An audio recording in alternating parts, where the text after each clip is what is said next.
Right, here we have the glove, and the glove is kind of a shitty image to work on, but it's not that bad.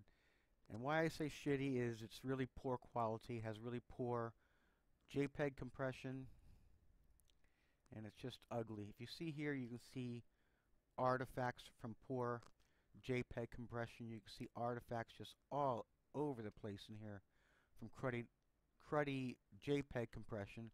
This area is kind of clean, but you can see dithering, and you can see dithering here. Ton of horrible JPEG compression here, all in between here, but whatever. That's what we're going to work with. Anyway, I'm going to take the, what's this called, quick select, and go around the edges. I'm going to work with a smaller sized brush, about that size, and slowly go around the edges. Now normally you would be able to go faster, but this is kind of a crappy image. Okay, I already see a problem, and that's kind of good. I'm working on the background layer. When you're doing this, you want to make sure you're on the proper layer, and that's why it got off here. So I'm going to press Alt and get rid of that. So now we're going to have a much better selection. Let's go around the edges, and hopefully this will work out right, which it didn't. So I press Alt and go backwards and get rid of that section. Boy, I'm trying to show you this tool and I'm messing up all over the place. So we go here, and we really don't want those fingers, but this one's kind of unavoidable. But these, we don't want them. It's just going to provide a white, contrasty a part of the image that's not going to mesh with the dog. So we try to get only the black. There we go. That looks good.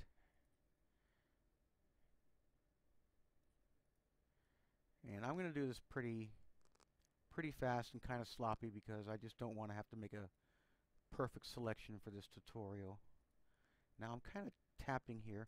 Alright, now that we have a rough layout, we kind of look in here because sometimes it'll mess up with these fine details, but I don't see any marching ants, so that looks pretty good. Go to select and mask. Now you see select and mask, you can see how bad of a job that really did. All this white fringing and this junk, and this is called aliasing. When it doesn't smooth it out, it stair steps it. So we'll use edge detection, and what edge detection does, it detects the edge of the glove from the white. Well, from what was the white background. So you move that to the right and hope for the best. There we go. That looks pretty good.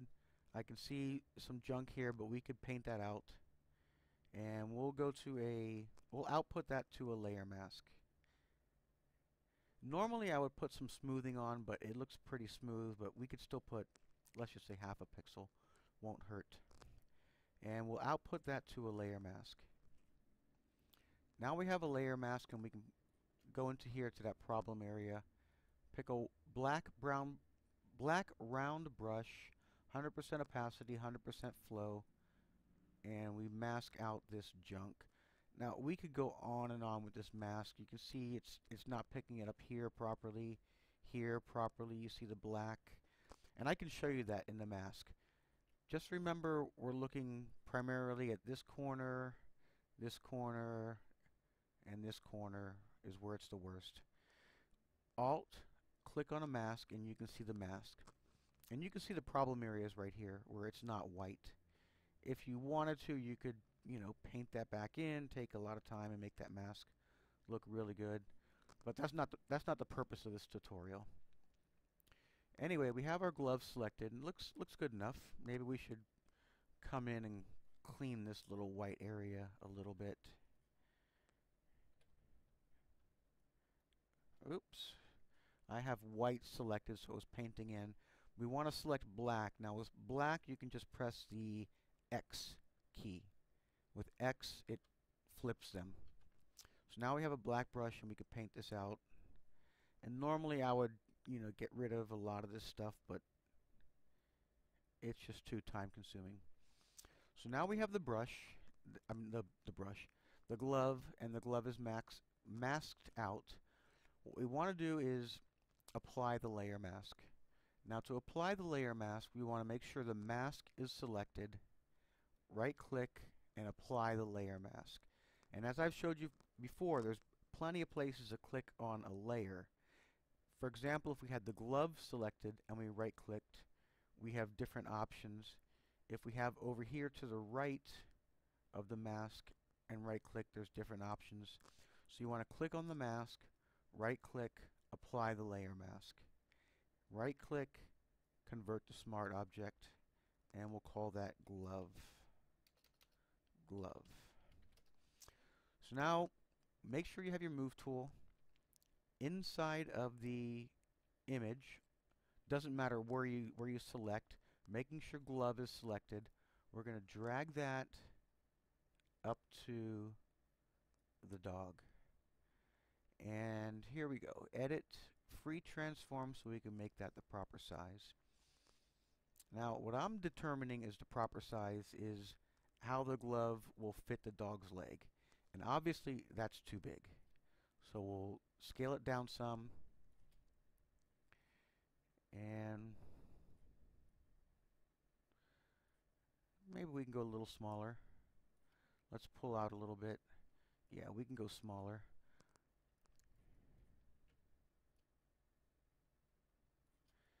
And that kind of looks like it would fit the dog. Now, the dilemma here is we have to make sure this is flat so that his knuckles are flat on the ground. And that presents a bit of a problem when meshing it up with the angle of the dog's leg. But I'm not going to worry about that either. So I'll just take a ruler here, look for flat, and that looks pretty flat as far as the knuckles. And we'll put it right about there. I'm arrowing over. There we go. We'll zoom out, and that looks pretty good. And as you see, I don't like this. I don't like this white stuff here, all down here. That's going to be a problem. So what we'll do, I'll fix that later. That's what we'll do.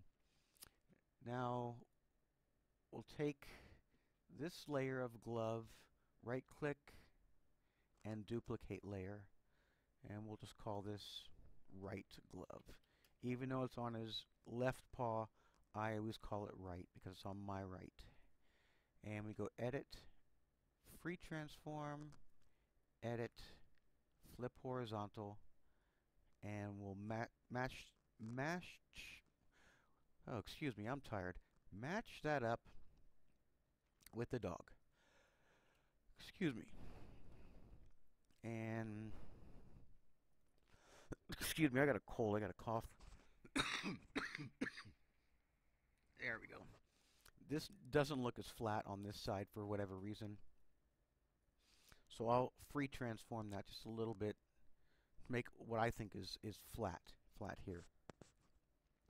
Now let me do this. Get rid of both, not get rid of, but click the eyeball off that and click the eyeball off of that, because we have to put a glove in here, and that's going to have to be masked. So I'm just loosely tracing around the dog's leg, and we'll go down, you know, pretty far. And I'm just tracing around because the new glove for this back leg will go inside of that. Now we'll take the right glove, duplicate that layer, and we'll apply a layer mask to it. And I'm going to unlink, sorry my voice is cracking, I have kind of a cold. We'll unlink the mask, make sure this part is selected, and go edit, free transform, and bring that over. And now that's inside of the mask. And we'll rebuild that, or resize that. I'm just guessing. And I'm looking here and it's 15. We'll just make it 15 and 15. And this has to be, or this one was negative 15, I think.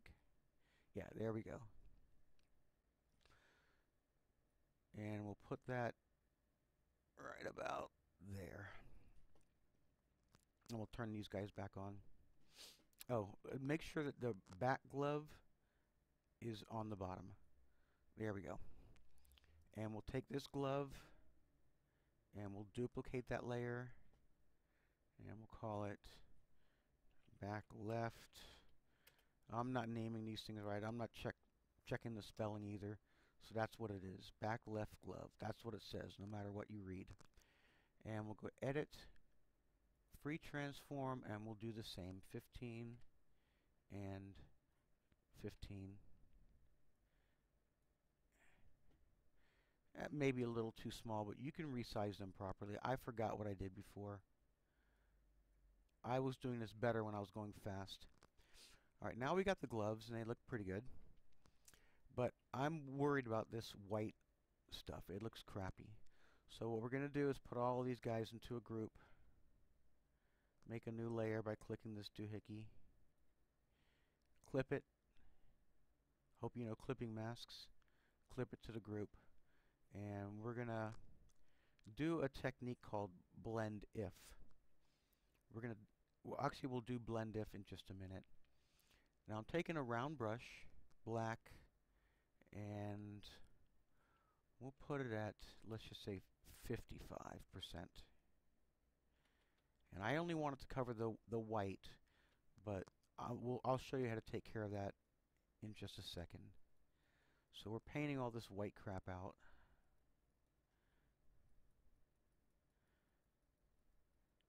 Painting, painting, painting, painting. Blah, blah, blah.